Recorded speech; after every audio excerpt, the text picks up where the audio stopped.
दोस्तों स्वागत है आपके अपने चैनल रेडी फॉर एग्जाम जज साहब में। दोस्तों आज बताने वाले हैं कॉन्ट्रैक्ट एक्ट क्या होता है। दोस्तों पढ़ाई दो तरीके से होती है, एक आप पूरी थ्योरी याद कर लेंगे और दूसरी ये होती है कि क्वेश्चन टाइप जो मेन क्वेश्चन होता है उसे आप याद करेंगे तो वो ज़्यादा सूटेबल होता है। दोस्तों परीक्षा आपका मान लीजिए 3 या 4 महीने में होने वाला है, तो आपको थ्योरी टाइप पढ़ने में ज़्यादा समय लगेगा। इसलिए हम दोस्तों विचार है कि अगर क्वेश्चन से हम लोग याद किया जाए, जो मेन क्वेश्चन होते हैं उससे पढ़ा जाए तो याद करने में हम लोग को तैयारी करने में ज़्यादा बेटर साबित होगा दोस्तों। तो इसलिए हम पहले क्वेश्चन हम लोग पढ़ेंगे, उसके बाद से अगर नहीं समझ में आए तो आप कमेंट के माध्यम से पूछ सकते हैं, तो हम एक थ्योरी टाइप बना सकते हैं वीडियो, और कमेंट के माध्यम से भी जो भी क्वेश्चन होगा उसे आंसर दे देंगे उसी में। दोस्तों सबसे पहले आप कमेंट और लाइक सब्सक्राइब करना ना भूलें, क्योंकि यही दोस्तों मेहनत का परिणाम होता है, बाकी आप लोग जानते ही हैं। दोस्तों ये पहला क्वेश्चन है कि define contract, discuss the essential elements of a valid contract.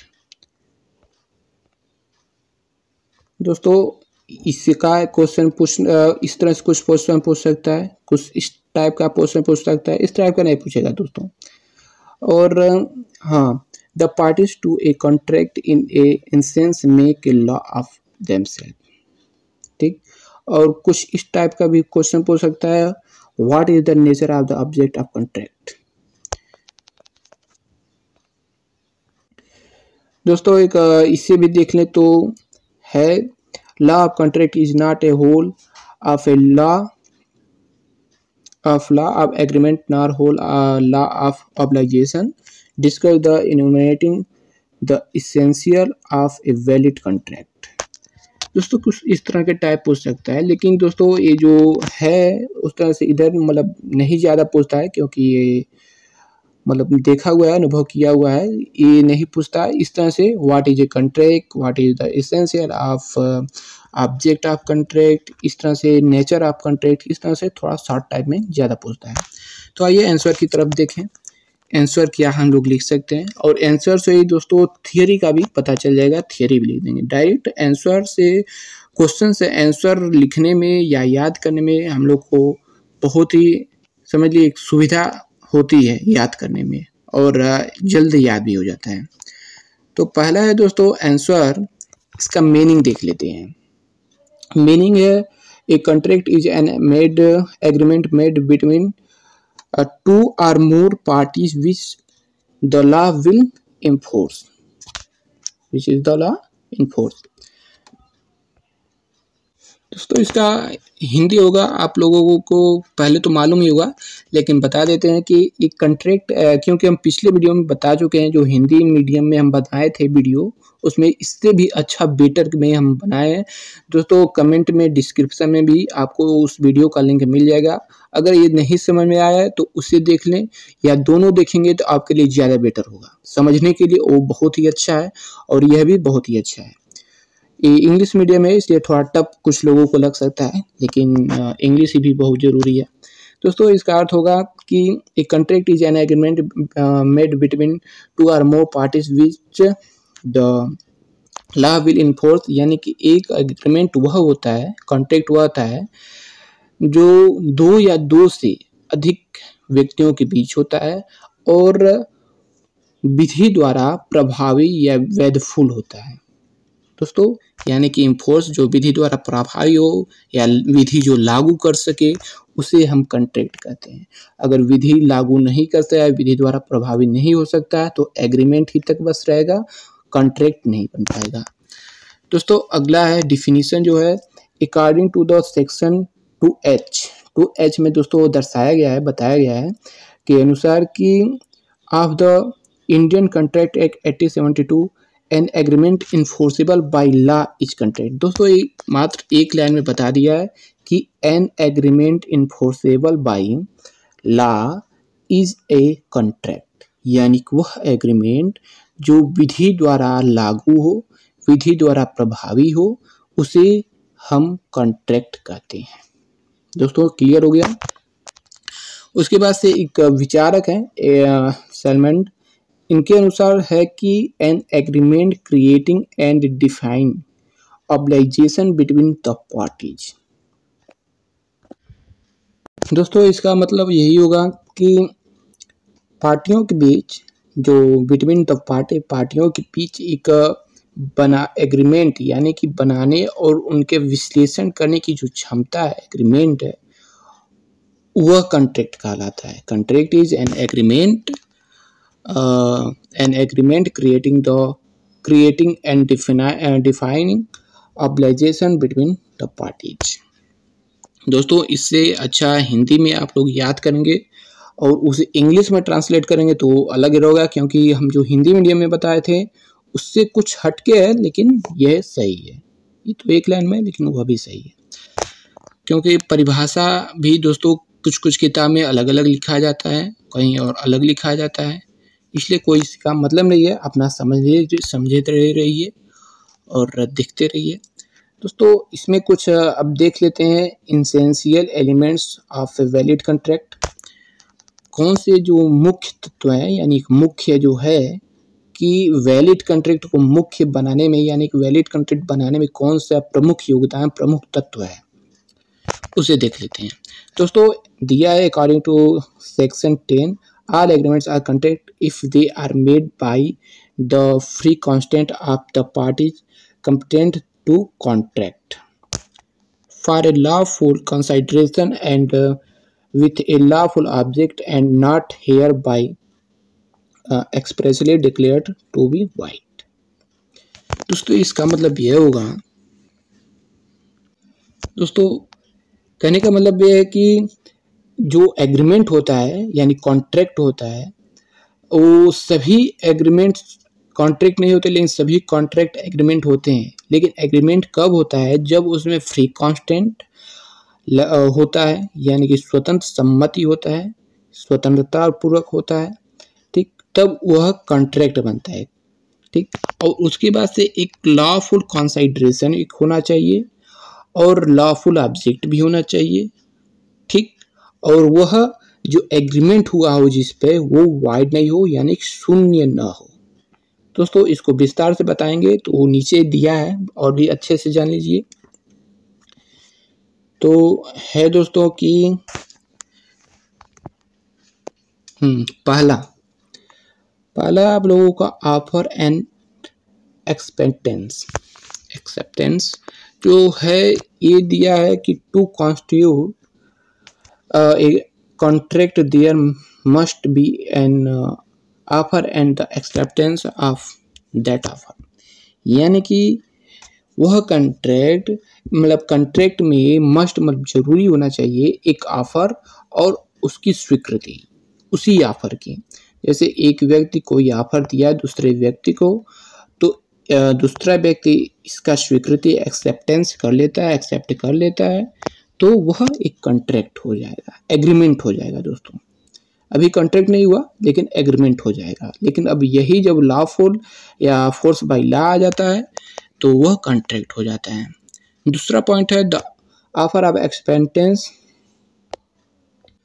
The offer of expectance should relate to same thing in the same sense. यानी कि सेम वस्तुओं को और अपनी सम्मति को, यानी कि सेम सबकी, यानी कि दोनों पहले व्यक्ति और दूसरे व्यक्ति या पहले पार्टी दूसरे पार्टी की विचार भी मिलनी चाहिए और सेम थिंग होनी चाहिए। सेम थिंग यानी समान वस्तु होनी चाहिए, तभी ये कॉन्ट्रैक्ट बनने में सहायक होगा, यानी कॉन्ट्रैक्ट बन सकता है।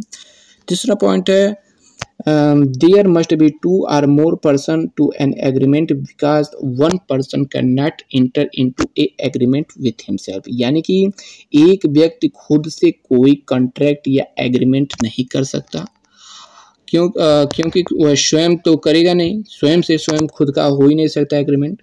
तो कम से कम वन पर्सन से ज़्यादा, यानी कि वो एक से दो या दो से अधिक, यानी दो या दो से अधिक व्यक्तियों का होना बहुत ही जरूरी है, मतलब होना ही चाहिए। तभी दो व्यक्ति या दो से अधिक, तभी एक एग्रीमेंट या कहें तो कॉन्ट्रैक्ट हो सकता है। फिर से अब दूसरा है intention to create legal relationship, ये होना जरूरी है। कुछ भी दोस्तों अगर कंफ्यूजन हो तो ज़रूर पूछिएगा और चैनल को लाइक सब्सक्राइब करना ना भूलें, सब्सक्राइब अवश्य करें। दोस्तों है दूसरा जो वह पॉइंट दिया है कि the parties must have intents to create legal relationship among them, एक लीगल रिलेशनशिप उनके बीच होना चाहिए तभी कॉन्ट्रैक्ट होगा। अगर वैसे कोई कह दे कि मैं तुम्हें एक बैग दूंगा खरीद कर और उसे तुम हमें मतलब हमसे ले लेना 250 या जो भी 300 रुपये है उसे दे देना, मैं तुम्हें एक बैग दूंगा तो हमें 300 रुपये दे देना, तो इसमें कोई एक लीगल रिलेशनशिप नहीं है। अगर इसमें लीगल होना चाहिए तो लॉ फोर्स बाय लॉ होना चाहिए, यानी कि विधि द्वारा प्रभावी होना चाहिए, ताकि कोई भी आगे चल के गड़बड़ियाँ आने पर या कोई भी दिक्कत आने पर वह जाकर कोर्ट में या लॉ की मदद, कानून की मदद ले सके। फिर से दूसरा पॉइंट है दोस्तों, generally the agreement social domestic and political nature are not contract, यानी जनरली सामान्यतः एग्रीमेंट दोस्तों यही बात हुई कि सामान्यतः एग्रीमेंट जो होता है समझौता वह सोशल होता है, डोमेस्टिक होता है, घरेलू होता है। घरेलू में भी परिवार में भी बहुत एग्रीमेंट आए दिन होते रहते हैं या हर दिन होते हैं दोस्तों, सभी घरों में एग्रीमेंट होते हैं। बिना एग्रीमेंट के दोस्तों ज़िंदगी होती ही नहीं है, समझ लीजिए। सोशल भी होती है, पॉलिटिकल नेचर भी होती है, लेकिन एक कॉन्ट्रैक्ट नहीं हो सकती जब तक कोई कॉन्ट्रैक्ट, जब तक किसी एग्रीमेंट में फोर्स बाय लॉ ना आ जाए, कानूनी प्रभाव कानून द्वारा लागू ना हो जाए, तब तक कॉन्ट्रैक्ट नहीं हो सकता। अब कोई मम्मी कह दे कि बेटा 10th में अगर तुम 90% लाओगे तो हम तुम्हें एक मोबाइल देंगे, तो ये दोस्तों मान लीजिए अगर बच्चा ला दिया 90% और अपनी मम्मी से मांगे कि हाँ हमें एक आईफोन दो, और वो नहीं दी, ये तो एक एग्रीमेंट हो गया। लेकिन अगर वह नहीं दी तो वह बच्चा कानून की मदद नहीं ले सकता, क्योंकि एक यह डोमेस्टिक कॉन्ट्रैक्ट एग्रीमेंट है, सोशल एग्रीमेंट है। और अगर यही कोई लीगलिटी हो जिस एग्रीमेंट में, वो कॉन्ट्रैक्ट हो सकता है दोस्तों। अगर यही बात है कि मतलब सोशल डोमेस्टिक आए दिन होते रहते तो वह एग्रीमेंट हुआ और बाद वह कॉन्ट्रैक्ट नहीं हुआ, लेकिन अगर फोर्स बाय लॉ आ जाए तो कॉन्ट्रैक्ट हो जाएगा। फिर से तीसरा पॉइंट है कि if there is no such intention to create a legal relationship among the parties, there is no contract between them. इसका होगा दोस्तों, अगर दोस्तों कोई इंटेंशन, कोई अगर रिलेशनशिप नहीं हो, लीगल रिलेशनशिप नहीं हो पार्टियों के बीच, तो वह कभी भी कॉन्ट्रैक्ट नहीं हो सकता उन दोनों में, क्योंकि एक लीगलिटी होनी जरूरी है पार्टियों के बीच। ये कुछ हुआ दोस्तों दूसरा पॉइंट, आप लोग नोट करते जाइए। दोस्तों आप लोग का तीसरा पॉइंट है कि फ्री एंड जेन्युइन कांस्टेंट होना चाहिए। फ्री कांस्टेंट होना चाहिए, जेन्युइन एक कांस्टेंट होना चाहिए, स्वतंत्र सम्मति होना चाहिए। इसके बिना कोई दोस्तों एक कॉन्ट्रैक्ट हो ही नहीं सकता। तो इसमें कुछ पॉइंट है कि the consent of the parties to the agreement must be free and genuine, एक स्वतंत्र रूप से होना चाहिए एग्रीमेंट, कोई पीड़ित या दबाव में आकर नहीं होना चाहिए, और एक जेन्युइन होना चाहिए, सामान्यता होना चाहिए। इसका मतलब दूसरा पॉइंट में दिया है कि free consent is said to be absent if the agreement is induced by coercion, undue influence, fraud, misrepresentation, mistake. तो दोस्तों कॉर्सन में होता है प्रपीड़न। प्रपीड़न यानी कि किसी के दबाव में आकर आप कोई एग्रीमेंट नहीं करेंगे। फिर से होता है एंड्यू इन्फ्लुएंस, ये दोनों एक ही में दोस्तों। इसका कोई किसी गलत प्रभाव में आकर या किसी के दबाव में आकर, किसी से कोई मदद लेकर, यानी किसी की भी कोई भी प्रभाव में आकर, उसके शरण में आकर आप कोई एग्रीमेंट नहीं कर सकते। कपट करके, फ्रॉड मीन्स कपट करके नहीं हो सकते। मिस रिप्रेजेंटेशन, कोई दुर्व्यपदेशन ना हो, मिस रिप्रेजेंटेशन। आप लोग इंग्लिश याद करेंगे तो ज़्यादा ठीक रहेगा। फिर से मिस्टेक, कोई गलती ना कर सके, गलती ना हो।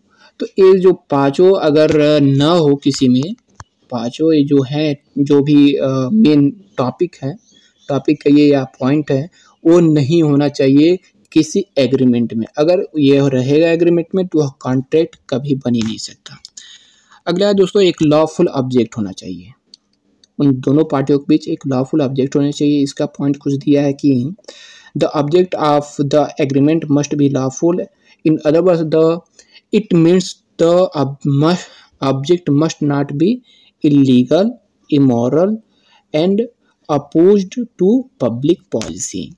इसका दोस्तों ये अर्थ होगा कि एक ऑब्जेक्ट एग्रीमेंट के लिए, एक कोई भी ऑब्जेक्ट हो वो कानूनी रूप से सही होना चाहिए।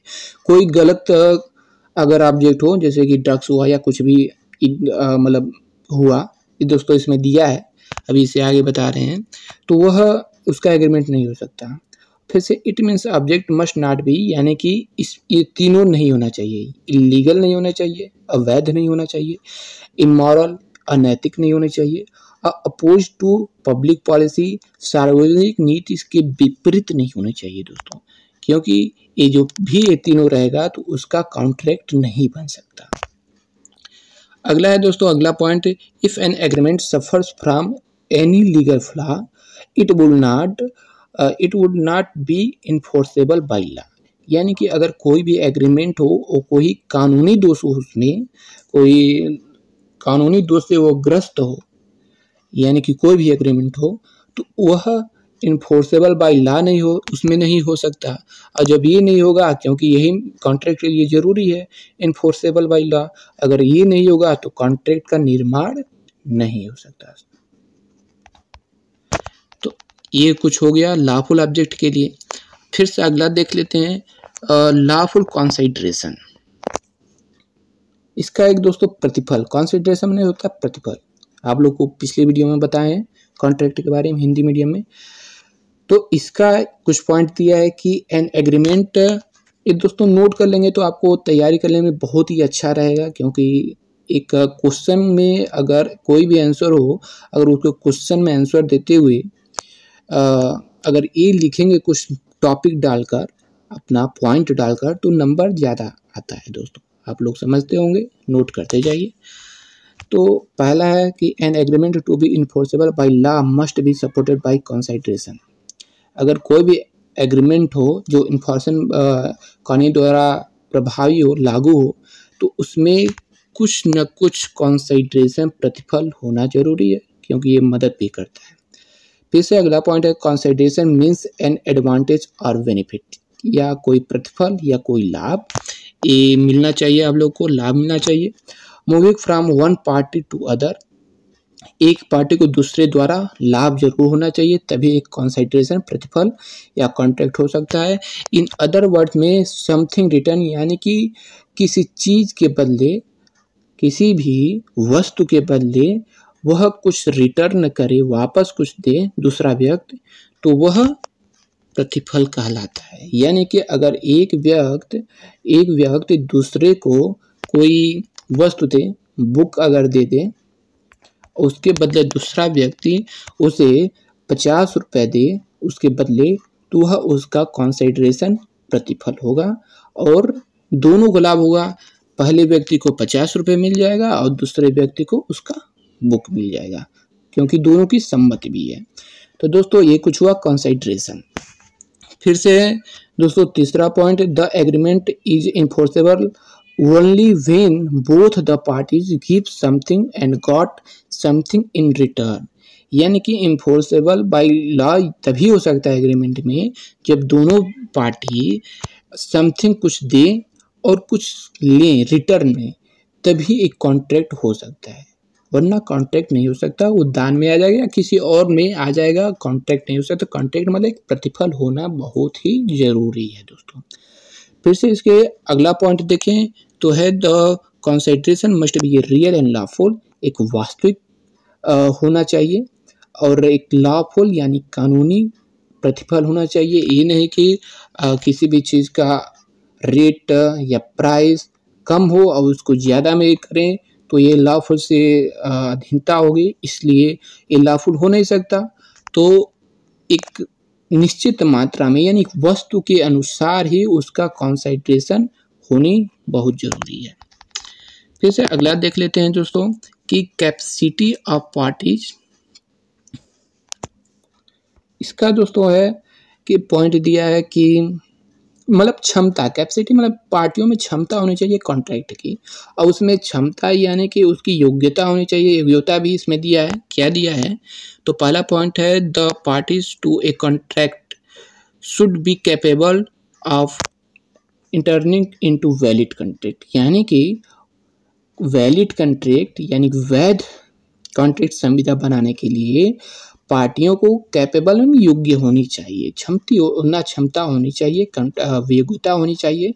और योग्यता क्या है? तो every person is competent to contract if, यदि पर्सन में अगर ये गुण हो यानी कि जो टॉपिक दिया हो अगर हो तो वह कॉन्ट्रैक्ट बना सकता है या कर सकता है। पहला तो ही is the age of majority, उसकी एज जो है वो ठीक होने चाहिए, कॉन्ट्रैक्ट लायक होने चाहिए। 18 वर्ष या 21 वर्ष से 18 वर्ष दोस्तों यही मेन है, 18 वर्ष से ज़्यादा होनी चाहिए। फिर से दिया है कि बी कि he is a sound mind, यानी कि वह एक समझ लीजिए पागलपन, दिवालिया नहीं, वो करेंट माइंड का होना चाहिए, मतलब उसकी माइंडता यानी कि बौद्धिकता, विवेक उसकी सही होना चाहिए, पागल नहीं होना चाहिए। तीसरा पॉइंट है आपका कि he is not disqualified from contracting by any law, यानी किसी कानून द्वारा उसको डिसक्वालीफाइड, निरस्त ना किया गया हो कि यह कॉन्ट्रैक्ट करने के लायक नहीं है। यानी कि ये तीनों जो है वो कॉन्ट्रैक्ट करने की मतलब जो भी करता है उसमें योग्यता होनी चाहिए। फिर से ये कुछ दिया है अगला पॉइंट की the flaw in capacity to contract में arise from minority, lunacy, idiocy and drunkenness, ये सब नहीं होने चाहिए। यानी कि है दोस्तों कि अल्पसंख्यक नहीं होने चाहिए, यानी कम जानकारी नहीं होनी चाहिए, आयु की सही होनी चाहिए, पागलपन नहीं होनी चाहिए। और फिर से आइडियोसी इसका मतलब होता है दोस्तों एक मूर्खता नहीं होना चाहिए, मूर्ख नहीं होनी चाहिए उसे, मतलब कि और ड्रंकनेस जो है वो मतलब शराबी नहीं होनी चाहिए, मतलब विवेक उसका सही हो और करेंट माइंड का हो दोस्तों। करने का मतलब ये है। अगला है दोस्तों agreement not to be declared void, यानी कि वह एग्रीमेंट जिसके जो कॉन्ट्रैक्ट है उसका जो एग्रीमेंट पहले हुआ था वह शून्य नहीं होना चाहिए, शून्यकरण नहीं होना चाहिए। डिक्लेयर्ड यानी कि शून्यकरण यानी शून्य वैध नहीं, शून्य साबित नहीं होनी चाहिए। कहने का मतलब यह है कि the agreement must not have been expressly declared to be void, यानी कि अगर कोई भी कॉन्ट्रैक्ट शून्य घोषित हो जाता है तो उसका कॉन्ट्रैक्ट नहीं बन सकता है। जैसे कि agreement is restaurant of trade, marriage and legal proceeding, यानी कि अगर कोई भी कानूनी या शादी विवाह में या लीगल जो भी है वो व्यापार, ट्रेड मीन्स होता है दोस्तों व्यापार, और मैरिज यानी विवाह शादी में, कोई भी फंक्शन में, या लीगल प्रोसीडिंग यानी कि कोई कानूनी कार्यवाही में उसका अगर उसका विरोध कर रहे हैं किसी एग्रीमेंट द्वारा तो वह उसका वाइड यानी कि शून्य घोषित हो सकता है दोस्तों। कभी कभी हो जाता है कि शून्य नहीं होता है, क्योंकि कुछ जो भी मैरिज हैं यानी कि 18 वर्ष से कम अगर किसी किशोर अवस्था से कम अगर हो, बालिग हो, उसका विवाह नहीं हो सकता। तो मतलब कुछ ऐसे हैं जो जिसका हम लोग एग्रीमेंट कर सकते हैं, यानी कि उसका वाइड नहीं होगा, शून्य नहीं होगा। लेकिन अगर किसी पक्ष में यानी कि किसी पार्टी में अगर ट्रेड, मैरिज या लीगल प्रोसीडिंग सही हो तो उसका अगर उसका विरोध करें तो एग्रीमेंट शून्य हो सकता है दोस्तों। इसलिए इसको ध्यान में रखिए और नोट में भी करते रहिए, क्योंकि बहुत इंपॉर्टेंट है कि एग्रीमेंट वाइड नहीं होनी चाहिए। दोस्तों अगला है आप लोगों का सर्टेनिटी, निश्चितता होनी चाहिए, एक निश्चित अनुमान होनी चाहिए दोस्तों।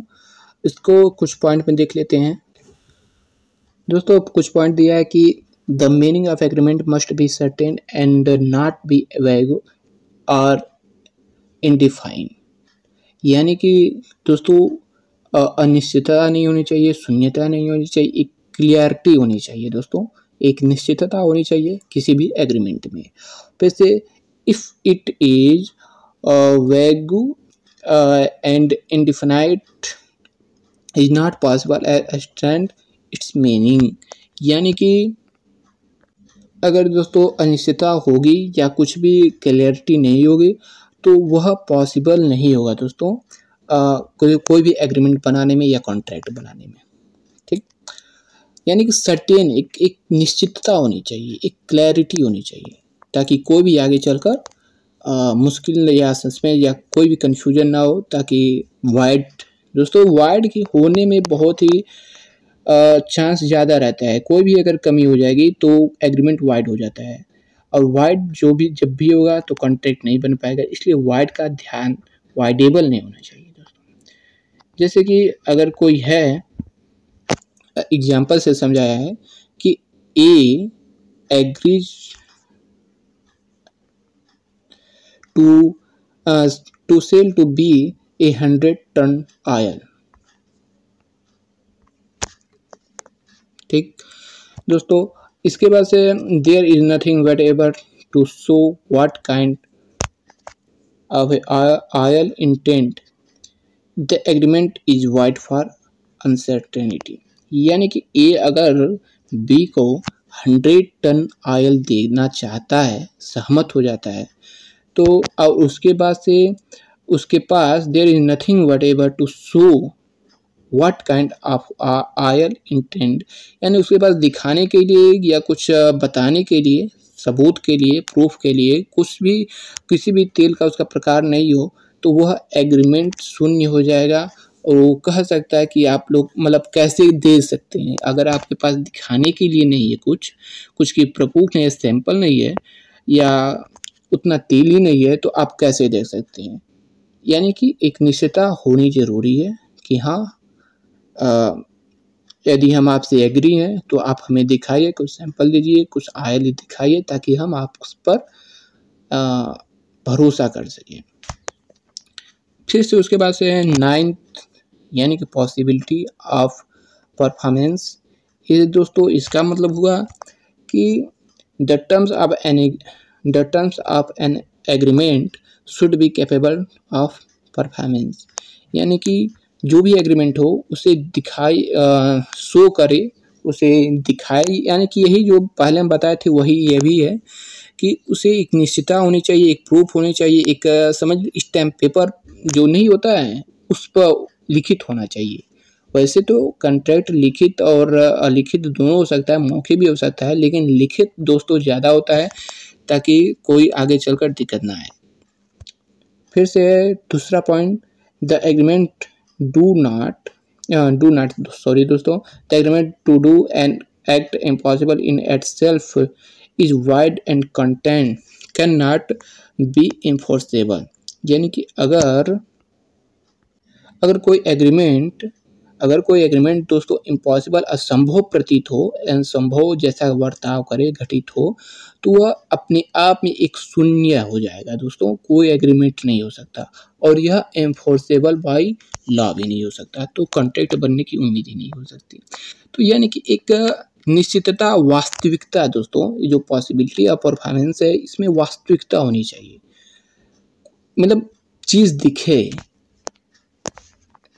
जैसे कि एग्जाम्पल से समझिए दोस्तों कि A agree with B to put life into B's dead wife यानी कि जो बी की मरी हुई पत्नी है, उसमें ए कहता है कि मैं उसमें जीवित कर सकता हूँ, उसमें प्राण डाल सकता हूँ, उसे अलाइव कर सकता हूँ। तो ये एग्रीमेंट जो हो रहा है वो दोस्तों एक वाइड है यानी शून्य है। भाई असंभव चीज, मृत्यु हुई शरीर को फिर से जिंदा करना एक असंभव है दोस्तों, और यह इन्फोर्सेबल बाय लॉ, कानून द्वारा भी लागू नहीं हो सकता। इसलिए ये दोस्तों क्या हुआ, एग्रीमेंट ही वाइड हो गया और कॉन्ट्रैक्ट तो बनने का ही सपना, मतलब कॉन्ट्रैक्ट तो दूर ही रहा बनने से, एग्रीमेंट ही नहीं बन पाया। फिर से दोस्तों अगला है 10 की नेसेसरी लीगल फॉर्मेलिटीज, यानी कि अभी इसे देख लें। तो दोस्तों एक और बात बताने से पहले कि हम हर प्रत्येक एवरी क्वेश्चन का हम 2 आंसर लेके आएंगे। उन दोनों आंसर में से जो भी आपको अच्छा लगे, यानी कि जो कॉन्ट्रैक्ट है, what is contract, what is the essential object of contract, what is agreement and contract define या नेचर ऑफ कॉन्ट्रैक्ट, जो भी क्वेश्चन हुआ इसका हम 2 टाइप्स का यानी 2 प्रकार का आंसर लेकर आएंगे, ताकि आपको जो भी अच्छा लगे उसमें से आप नोट बना सकते हैं और एग्जाम में लिख सकते हैं। दोस्तों चैनल को सब्सक्राइब, लाइक करना ना भूलें। ये दोस्तों पहले ही बतानी थी, लेकिन आप लोग देखते रहिए और नोट्स बनाते रहिए। तो इसमें है दोस्तों कि according to Indian contract act oral or written are perfectly valid, यानी कि जो लीगल फॉर्मेलिटीज है उसमें इंडियन कॉन्ट्रैक्ट में बताया गया कि ओरल यानी मौखिक और लिखित ये दोनों वैलिड हो सकते हैं, पहले ही बता दिए। फिर से दूसरा है there is no provision for contracting being written registered and stamped. दोस्तों ये जो हुआ कि अगर कोई भी कॉन्ट्रैक्टिंग हो और लिखित हो सकता है, फिर से रजिस्टर्ड हो सकता है, रजिस्टर में लिखा हुआ, या स्टैम्प पेपर यानी स्टैम्प्ड हो सकता है। लिखित होना चाहिए, दस्तावेज होना चाहिए दोस्तों। एक कुछ मतलब ये जरूरी नहीं है कि मतलब हो ही, कोई ऐसी बात नहीं है, मौखिक भी ओरल कॉन्ट्रैक्ट भी होता है, कहने का मतलब ये है। फिर से अगला है दोस्तों कि